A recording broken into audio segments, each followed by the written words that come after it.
We're joined by Texas Pan American head coach Dan Hipsher. Coach, can you just start out with your overall thoughts of what you're expecting from your team this season? Well, we're a totally new team. We really have two kids that played last year, Shaquille Hines and Shaquille Boga. Other than that, we've got 9 new faces, and just excited about the possibilities. Me trying to figure out thus far exactly how we're going to be is a little tough. Noriega's been down with a foot problem still. He broke it last year and still fighting out a little bit. And Bay, one of our big kids, has been out with a stress fracture in his shin. And Boga's been out with a high ankle sprain. So practice has been a little bit spotty here and there. But I'm excited about the group, excited about the competition in the conference. I see it as really a conference moving up the ladder. I thought we did well in the national rankings last year in terms of competitive conferences, and looking forward to another great year. This question came from a fan. Can you talk a little bit about Shawn Noriega? Is he back at 100%, and do you feel that his medical red shirt will eventually turn out to be better for him because of the new talent on the team this year? Well, again, he's, of course, vastly improved over last year in terms of, he'd just broken the foot. But, they put a pin in. It was a serious surgery. It was a surgery after a stress fracture. So it's been a tough heal for him. But hopefully we're getting a little more aggressive in his treatment and what's going on. He means a ton to our program. And when he was working out, and again, it's been 3/4 speed, a lot of non-contact. Shawn can shoot the ball and put the ball in the basket. He did it in the Big East, and he'll do it again. But he also knows that in order to play the way or up to his potential, he has to be in the condition. You can't just throw him out there on game night and hope. He's a primary cutter for us. We've got to get him open, but he's got to have the speed and agility to cut. But I've tried to get our training staff and medical people a little more aggressive in what they're doing and make sure that he's comfortable with it and we're comfortable with it, that he can get it going. Another question submitted by a fan. What are your expectations from your 2 Shaqs, and is it possible that we may see their numbers decrease while the team's overall productivity increases because of the upgrade in talent? Well, when they both left last year, one of the comments I made to them is, you two guys played 35 minutes a game last year. That's a lot in college basketball. I don't mind riding a horse, okay? But unfortunately, what I told them is, you're going to have to earn those minutes next year because the talent upgrade is going to demand that your numbers produce those minutes, not we look down the bench and we put people in and we can't get anything out of them, so, hey, these guys have to play. So, yeah, and you know what? It's better for them that they earn it with competition through practice, and therefore they're not walking out in the games where that's their toughest competition all the time. So, hopefully, as I told them, hey, I hope you both come back and play 40 minutes a game because that means you're playing at a level that has improved and that you've earned. But we got a lot of kids trying to do that right now, and it has made for more competitive situations in practice and a better development of kids as individuals. Coach, when you look at the league as a whole, how do you feel it stacks up on a national scale? Well, I think, I don't know, what is there, 30 Division I conferences maybe, and I'd say we're definitely at least on the strong side of the middle, I'd say. I coached in the MAC for 10 years.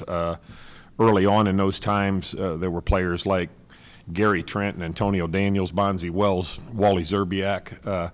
That league was really good then, but it slipped off. There's up and downs throughout conferences, but I don't really feel like anywhere from mid-major on down we have a problem in competing if we get people either on a neutral site or a home-and-home situation. What goes into sort of raising the conference profile? Is it an individual school thing, or is there something overall that happens, or how does that work? Well, it's just, basketball is a big part of that. Let's face it, if we get good men's basketball, that's a flag carrier for the conference, and it's an important part of it. Butler did it for the Horizon, and VCU kind of did it for the Colonial, and hopefully we get teams doing that. I mean, New Mexico State has a long and rich tradition of excellence in basketball. The WAC has a great name from the past. So we as new members have to try to build our programs that way, not with expectations of, well, we're going to be this, but where the WAC's always been and where New Mexico State is. So There's been some changes to the practice rules in recent years in terms of the summertime you can do the individual stuff and then the longer run up to the year. Has that made a big difference for you and the guys? yeah, I mean, it helps you jump ahead, especially when you're trying to change a culture in a program and get kids involved and understanding and teach. So there's a lot to it there. There's a lot to having them around academically in the summer and getting them a little jump start. And I think it gives a kid a much easier chance to get done in 4 years if they're working out and going to school in the summer. And then the practice starting earlier, my feeling is what it's done is stop us from beating the kids up early in the year by going, in the old days you'd start October 15th and, you're playing games the second week of November. So 6 days a week and twice a day sometimes, trying to cram it all in. Now with 42 days and you get 30 to practice, you can gradually start, and I think it's better for the kids' health and it's better for the long run with the extreme length of our season. And so, we get to take it a little slower with them. Did you see last year that it led to better play out of the gate? I don't know. It was the first year of it. It definitely wasn't better play for us. But I think overall it's a better thing. I know Krzyzewski years ago was giving his guys a lot of time off in the fall because they had been involved in so many national team experiences and different things and then their season went so long in the NCAA tournaments that he was trying to temper that by starting them slower and has the athletes to do that. But I think it's good for all of us. Another significant change last year was with the rules in terms of the block charge and some of the hand checking stuff. What was the effect you saw of that as the year went on? Well, it seemed really strong early in the year, of course. A lot of hand checking. The block charge, I think, was a difficult call. It always is, no matter how they did the rule. I think they even made it more difficult. I think going back to this year's new block charge thing is a better and easier situation for the officials, but always a tough and debatable call. The hand checking, again, I think as the season wore on, conferences kind of flowed into play and it lessened, but I still think it's an improvement. Some of the hand checking going on is really limiting play, and especially in when we get into some of the environments on the road. And I think it's good for basketball to lessen the contact and get it back to the skill level and rewarding skill.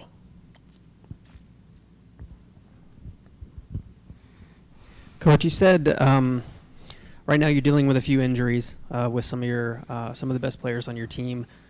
During practice, have you seen any standouts from other players that you think will make a name for themselves this year? Well, Hines is a veteran. He's doing a good job. One of the newcomers, a transfer from Ole Miss, a kid named Janari Josar, is really kind of stood out.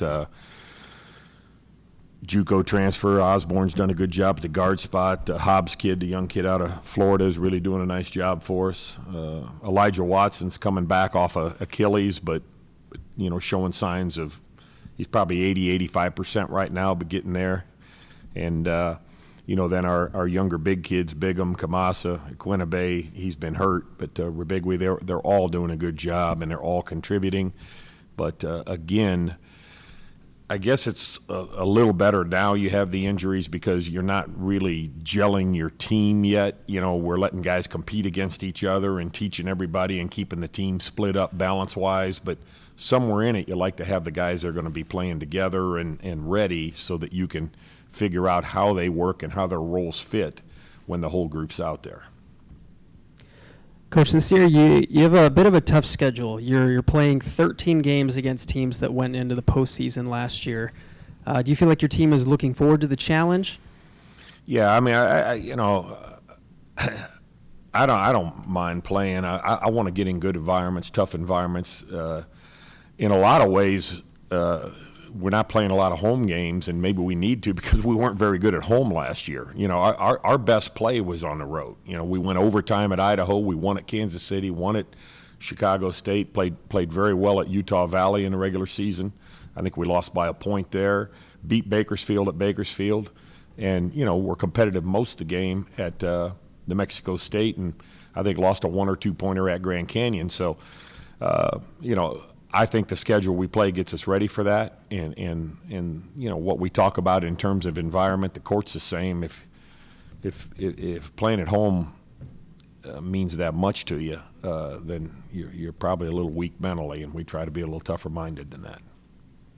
Your team did a really good job defensively last year, especially with Shaq Boga, who averaged over 2 steals a game. Do you feel like defense is a pretty strong identity for your team? Yeah, I mean, our problem was, we probably gambled a little more than we need to, and never confuse steals with defense. It's a great attribute to have. He's got good timing. He figures it out. But keeping a guy in front of you and controlling defensive field goal percentage is like where we'd like to get to.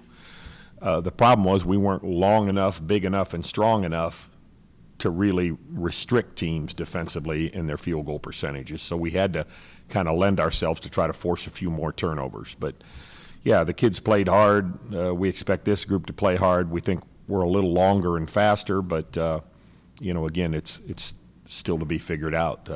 One of the hardest things always with young kids is they all come unprepared defensively. So it's a big change, a big turnaround. But we were talking the other day, we've probably had more shots blocked in practice in the first 10 days than we had in the whole year last year. So it's nice to be a little bit longer.